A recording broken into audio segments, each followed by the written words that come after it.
On WhatsApp, no one can see or hear your personal messages. Whether it's a voice call, message, or sending a password. To WhatsApp, it's all just this. So whether you're sharing the streaming password in the family chat or trading those late-night voice messages that could basically become a podcast, your personal messages stay between you, your friends, and your family. No one else. Not even us. WhatsApp. Message privately with everyone. This episode is brought to you by Chevy Silverado.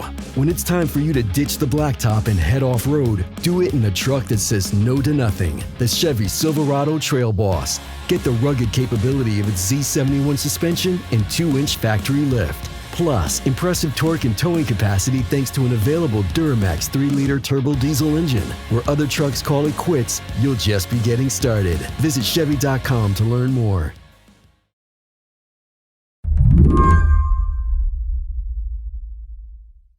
On Friday afternoon, Elon Musk and President Trump did a little farewell Elon press conference in the Oval Office. Because I don't know, I've been watching these numbers a long time. I don't think I've ever seen the trade deficit cut in half in 1 month. I don't even really know how to describe this moment because it began with President Trump watching CNBC on a laptop. Not bad. Right? Not bad. Come on, guys.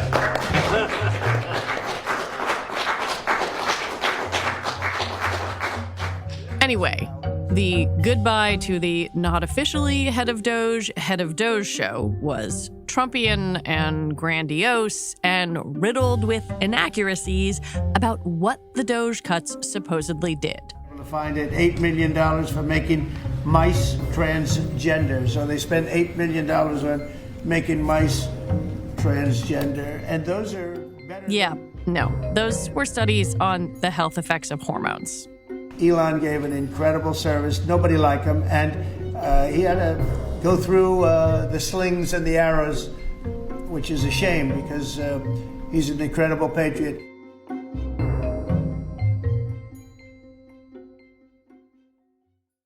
But I think it's fair to say that Elon's goodbye tour actually started a few weeks ago when he granted several interviews about SpaceX to mainstream news outlets. I think, it's really rare to see him do interviews at all. And I thought it was really interesting that he was starting to do interviews focused on his businesses again. Kate Conger is a New York Times tech reporter who covers Musk and X and co-wrote a book about his Twitter takeover. The last couple of months, anything he's said or done, it's been kind of all DOGE all the time. And then all of a sudden there's like this blitz of interviews that he comes out with, and it's about SpaceX and Tesla and how he's back to businesses. And so I think, it looks to me like a big effort on his part to kind of reframe the narrative and to pull himself out of the political spectrum and return to things where he has more traditional examples of success. On the one hand, Elon was always going to officially leave the Trump administration. His status as a special government employee was only supposed to last 130 days. On the other, his companies are suffering, some Trump advisors don't like him, and he's become the face of several unpopular policies. And I had at one point imagined a scenario where he just stayed involved and kept kind of supervising the DOGE effort from afar, even though he was technically no longer an employee. But I think that kind of started to shift for me in the last month or two. He went from posting on X 200, 300 times a day down to like 30 to 50 posts a day. Got really quiet. And it was clear at that point he was kind of going through a retreat. Today on the show, Elon goes home, we think. What he wrought, what he leaves behind, and whether he'll be back. I'm Lizzie O'Leary, and you're listening to What Next TBD, a show about technology, power, and how the future will be determined. Stick around.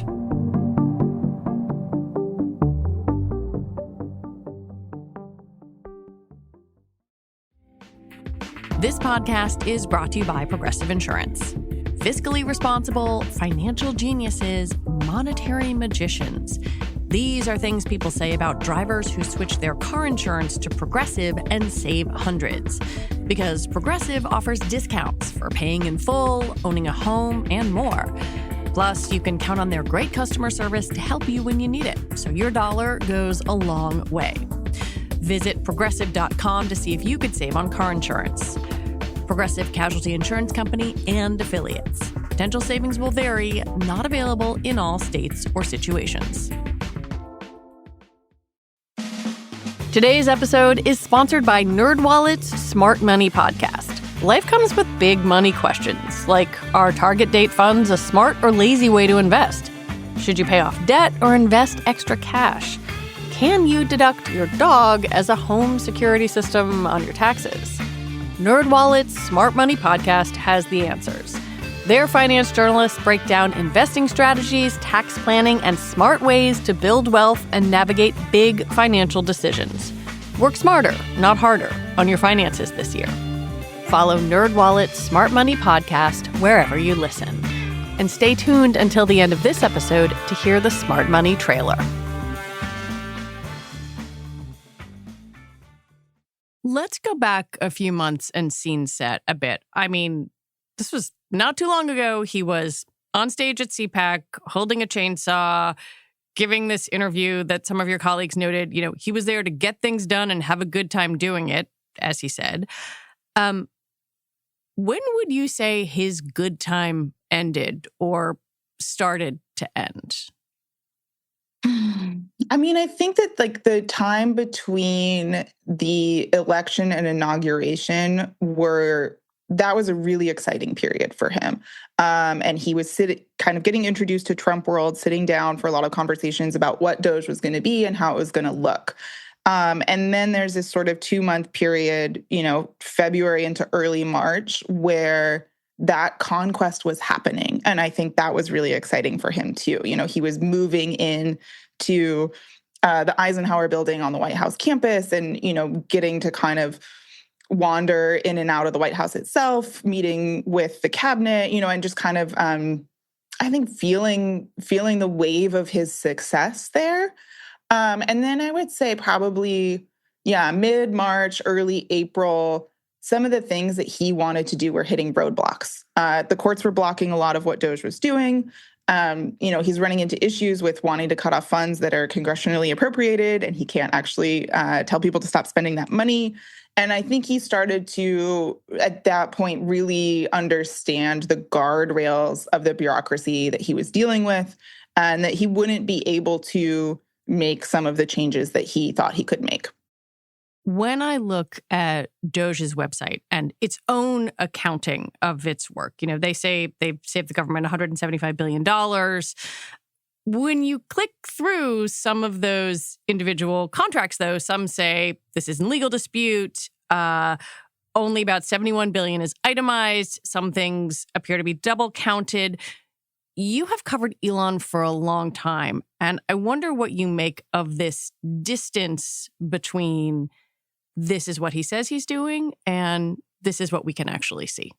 Yeah, so this is classic Elon to kind of throw out hyper-specific claims and then sort of expect that by speaking it into reality, someone will come along and make it so.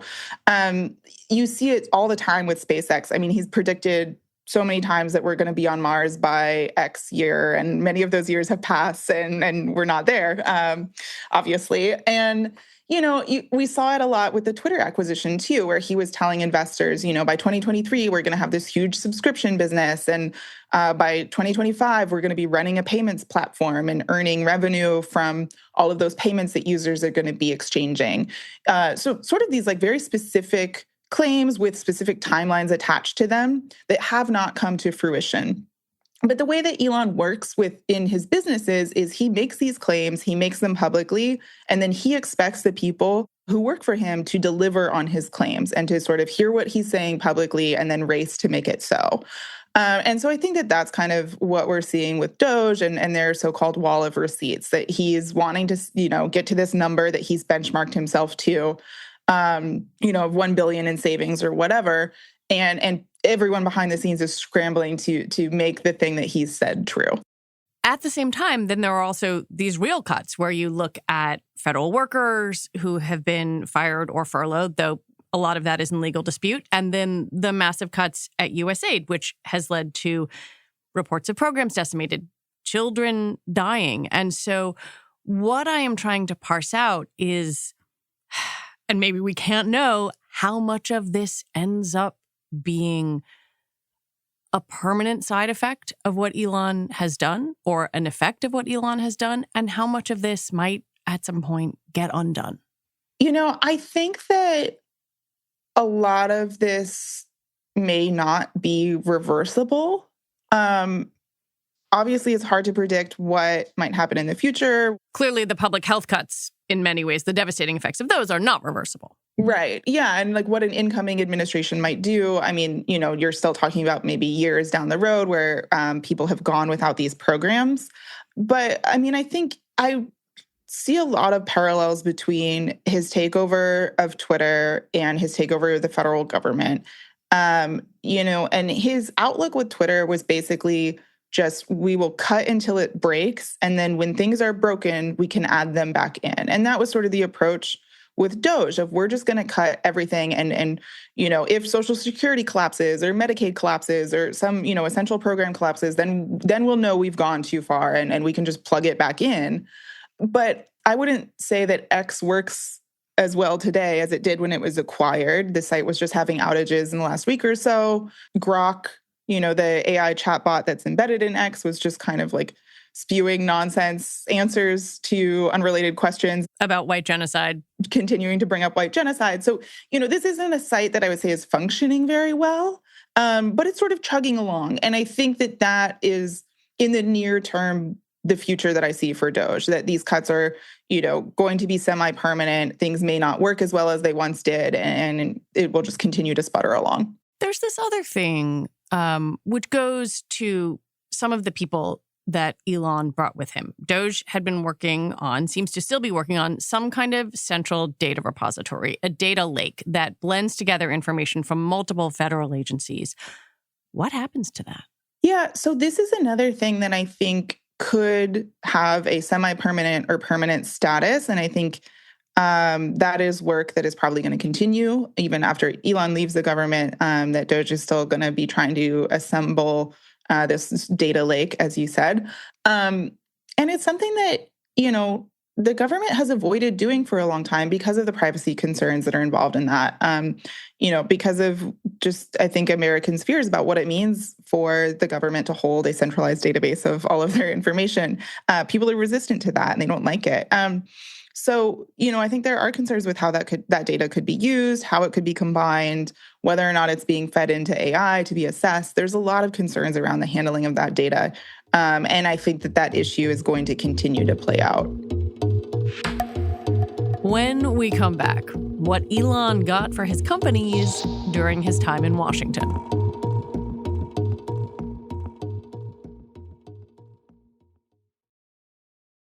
This episode is brought to you by Discover.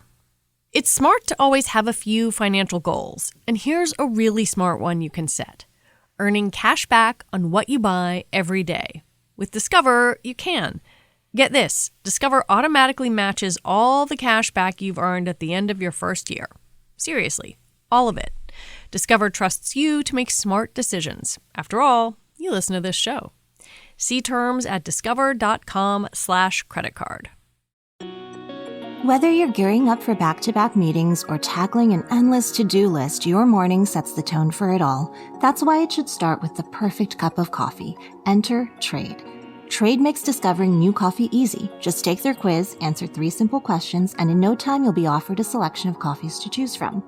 I like a whole bean medium roast to make espresso and ended up trying one by Feast Coffee and Culture called Aya, with beans sourced from women-led farms in Guatemala. It was smooth, with milk chocolate, butterscotch, and hazelnut notes, making for a great everyday coffee. Trade's experts have taste-tested thousands of coffees to curate over 450 amazing roasts. So whether you're new to coffee or know your favorites, they'll handpick the perfect coffee just for you. Right now, Trade is exclusively offering What Next TBD listeners 50% off your 1-month trial at drinktrade.com/TBD. That's drinktrade, TRADE.com/TBD for 50% off your 1-month trial. drinktrade.com/TBD. This podcast is brought to you by Progressive Insurance. You chose to hit play on this podcast today? Smart choice. Progressive loves to help people make smart choices, and that's why they offer a tool called Auto Quote Explorer that allows you to compare your Progressive car insurance quote with rates from other companies, so you can save time on the research and can enjoy savings when you choose the best rate for you. Give it a try after this episode at Progressive.com. Progressive Casualty Insurance Company and Affiliates. Not available in all states and situations. Prices vary based on how you buy. You know, I want to talk about the personalities here because Elon, to be honest, lasted longer than I thought he would. There are a lot of big personalities involved here. What kind of relationship would you say he has with the White House and the Trump political apparatus now? So this is really interesting because I actually thought sort of the same thing. You know, Trump is a big personality. Elon is a big personality. It was easy to imagine the clash that could happen between them. And that hasn't really played out. You know, my colleagues who report on the White House have said that, you know, he and Trump are still pretty close. They seem to be getting along. You know, Elon is also working very closely with other people in Trump's orbit, like Katie Miller, Stephen Miller's wife, who is now working with Elon and has been working with DOGE over the last couple of months. So I think he is still very embedded in the MAGAverse, and maybe that will shift if he continues kind of airing out public grievances with things that the Trump administration is doing. But, you know, I think that the Republican Party needs him right now as a major donor. And so there is an incentive to keep that friendship and that relationship alive. There are also lots of caveats to the farewell tour. On Friday, President Trump said Elon wasn't really leaving, for whatever that's worth. And Elon's really not leaving. He's going to be back and forth, I think. I have a feeling. It's his baby, and I think he's going to be doing a lot of things. But Elon's service to America... But even if Elon's future in Washington is a little unclear, some of his closest lieutenants are definitely leaving. What do you make of some of his people leaving as well? Steve Davis, Nicole Hollander, what does that tell you? What I wonder about that is how much information Elon is going to continue to be able to receive about what DOGE is doing. When he first said he was going to step away, like I said earlier, I assumed Steve would stay. I assumed some of his other really close lieutenants would stay. If they pull back, Elon has a little bit less information about what's going on. And we've seen the inverse of this situation over the past couple of months with his businesses, where he's sort of disengaged from the businesses. He's not sure what's going on with them. And there was a really wild scenario that played out at X and XAI this week with this, where Telegram, the messaging app, announced that it had a partnership with XAI and was going to integrate Grok into Telegram. Telegram announced it. Linda Yaccarino, X's CEO, was reposting it. And then 6 or 7 hours later, Elon logged on to X and said, hey, this deal isn't signed. And just completely undermined this entire thing and kind of threw his CEO under the bus. And so that's the kind of thing that I think could play out when Elon is less informed instead about what's happening in government and what's happening with DOGE. You can see him become a critic and maybe say, oh, this cut is wrong or this should have been cut more. Because it's no longer his project and he doesn't have that kind of ownership and super tight surveillance over what is happening with it, he can become more of an external critic and say, oh, I wasn't involved in that. I didn't know what was going on with it, and I disagree. And so I think it opens up an avenue for him to be more critical of what's happening in the government and to sort of myth make as well and say, well, I would have done it better if I could have stayed, but, you know, I was termed out of this position and they're kind of making a mess of my grand project without me. Well, there's also this thing where he obviously criticized the president's big, beautiful bill, but that seemed to bring with it, like, a, frankly, degree of naivete about Washington. Like, Trump campaigned on this. This was not a secret. Help me understand that disconnect. Is Elon really surprised, or is he just out there posting? I mean, I think that he had a lot of naivete about how the government works going into this. And I think it has been a learning experience for him as he's kind of run into these roadblocks for DOGE.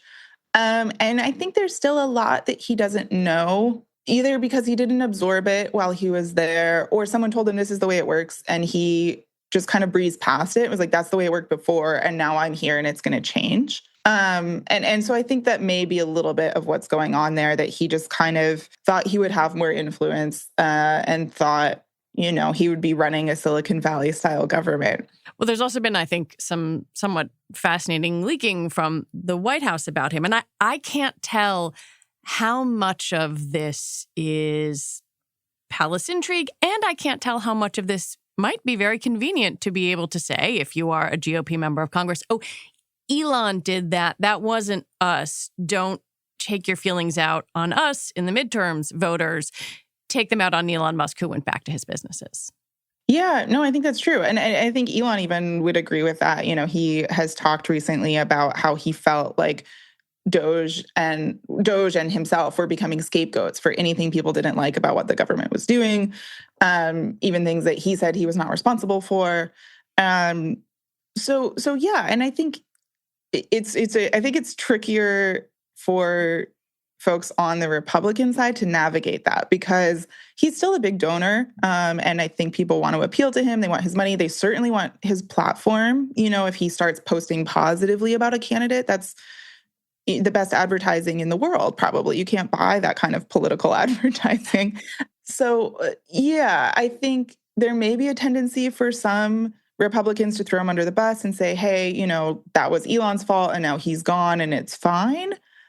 But that's also really risky. You don't want to end up in a flame war with the guy that has the most followers on the internet. Elon spent almost $380 million last year. And I want to talk a little bit about what his companies might get out of that. Many of his businesses depend on federal contracts in a big way. What does he get?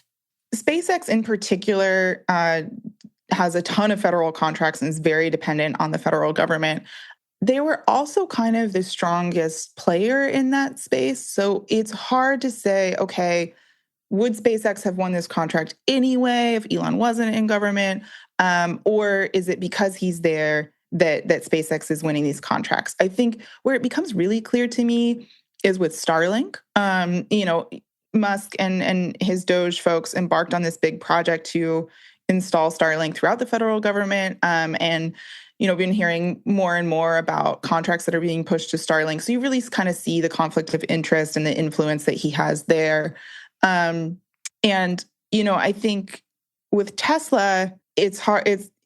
Trump had this whole event on the White House lawn promoting Tesla, right? And that didn't seem to move the needle much for Tesla, actually. They came out with their earnings report a month or two ago, and, they are getting really hammered by the reputational damage that Elon is experiencing. It turns out, electric vehicle consumers aren't big fans of the Trump administration. And so, it hasn't been as beneficial to Tesla, perhaps, as it has been for SpaceX and Starlink.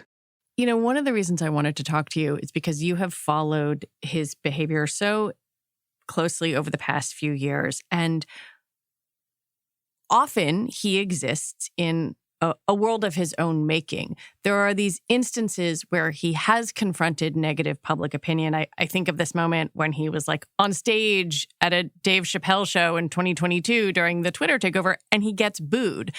And there's an analog sort of to looking at public opinion shift on Tesla and DOGE. What does he do when people don't like him or speak negatively about him in public?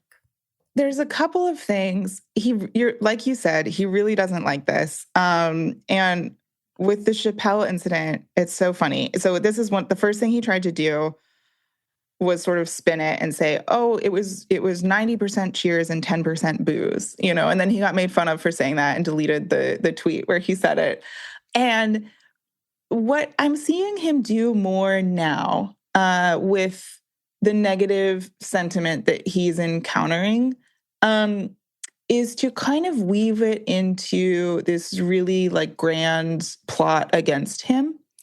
With with protests and stuff against Tesla specifically, his commentary has really revolved around who's funding this, who's behind it, who are the secret donors that are paying people to go out and to protest at Tesla dealerships.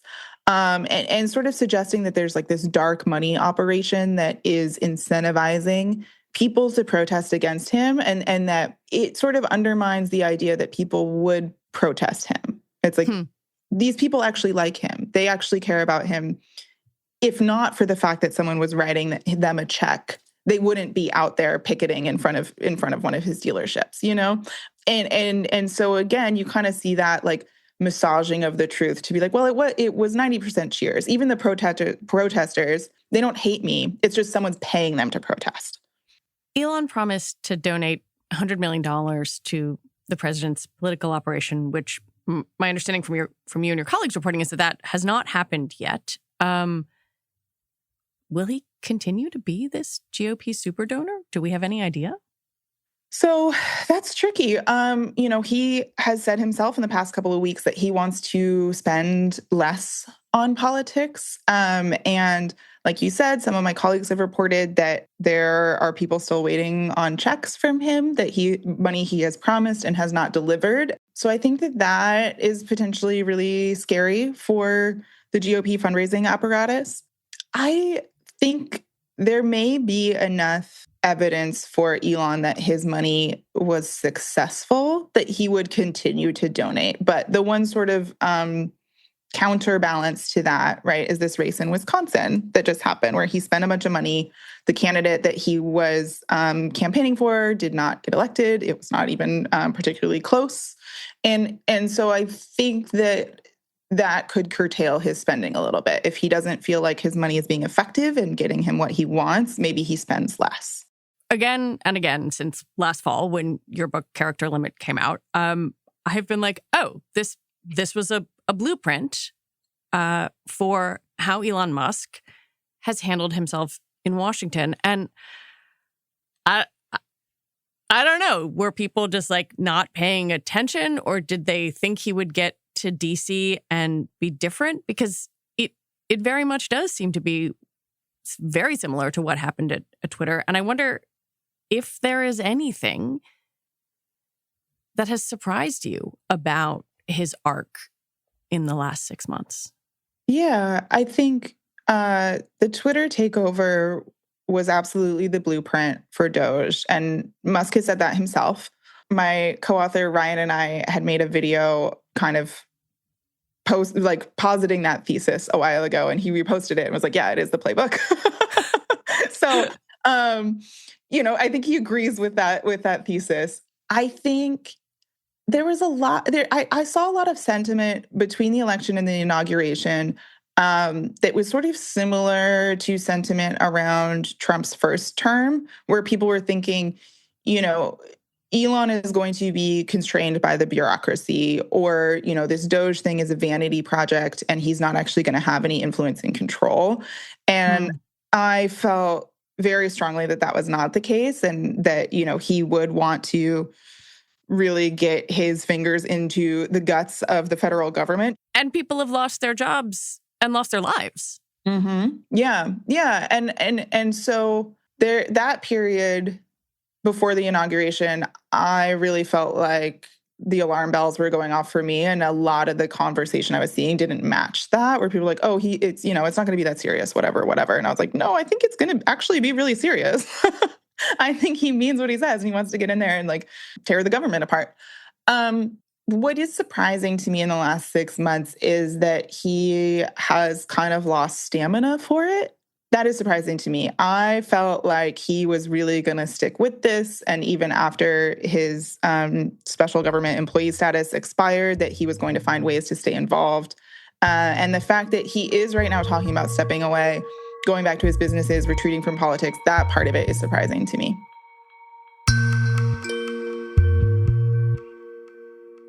Kate Conger, thank you so much for coming on and for talking with me.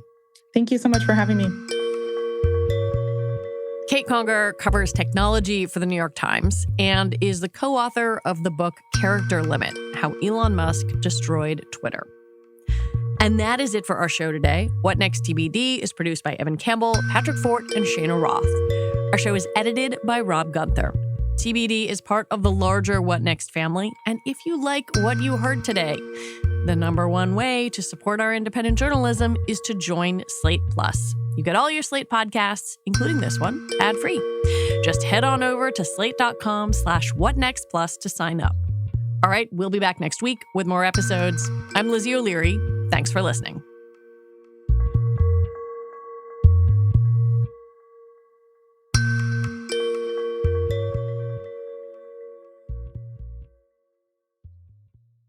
Today's episode is sponsored by NerdWallet's Smart Money Podcast. Money can be confusing. Should you invest in ETFs, get a travel rewards credit card, buy a house, or just build a really fancy pillow fort? That could work. No shame in pillow fort game. Or you could just tune in for clear, research-backed financial insights. I'm Sean Piles, a certified financial planner professional. And I'm Elizabeth Ayola. We're the hosts of NerdWallet's Smart Money Podcast, where you bring the money questions and we bring trustworthy information backed by NerdWallet's expert analysis, without the jargon or the sales pitch. Our nerds do the research so you don't have to. We'll help you understand your options so you can make the best decision for your situation, from optimizing your investments and maximizing credit card rewards to making big money moves with confidence. Plus, we keep it real. No lectures, no judgment. Just tips and tools you can use to build wealth and take control of your finances. Think of us as your financial GPS, helping you navigate your money decisions and avoid expensive wrong turns. Whether you're planning for retirement, weighing a big purchase, or just want to make your money work harder for you, we've got insights that you can use in real life. So, if you want practical, straightforward, and actually useful financial knowledge, plus a little bit of fun along the way, follow NerdWallet's Smart Money Podcast on your favorite podcast app. Trust us, future you will thank you.